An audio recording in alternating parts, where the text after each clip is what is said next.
First of all, again, nobody on this side has said or would say that if you criticize any politician in Israel or any action of the Israeli government, you are therefore an anti-Semite.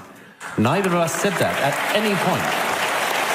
Secondly, at no point on this side have we said that this is a zero-sum game between the Israelis and the Palestinians or the Israelis and the Arabs. There is no reason why a Jewish state should not be able to live side by side with another Arab-Palestinian state. Okay?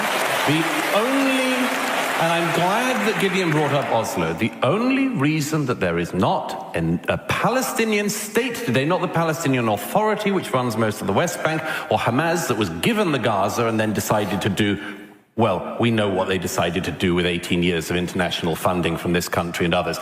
Not that, but if they were given another state, there is no reason, if they brought their children up to love life and to live by their neighbors, if they educated their children into learning instead of hate, there is no reason why they could not live in a state beside a Jewish state. And there's no reason why Zionism opposes that. And it doesn't.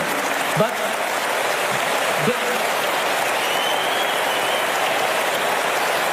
once again, Gideon Hamadi said something without giving you the context. You said that when Israel was involved in Oslo, the world loved it. Well, we all have our different histories and interpretations of that, I'm sure. Maybe it just looks better in the rearview mirror.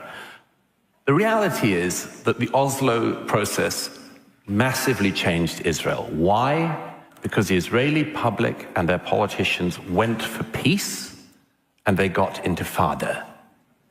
They went for peace and they got suicide bombers at nightclubs in Tel Aviv.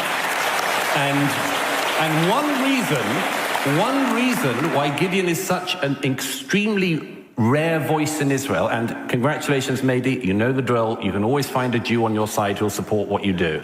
But the reason why Gideon is such an unusual voice in Israel is because most Israelis learned from that intifada what it means, what the teaching of hate to Palestinian children means, and now, after October the 7th, they've learned it 1,000-fold. The people who were killed in the communities beside Gaza were people who dreamed of peace just as much as you do, if not more.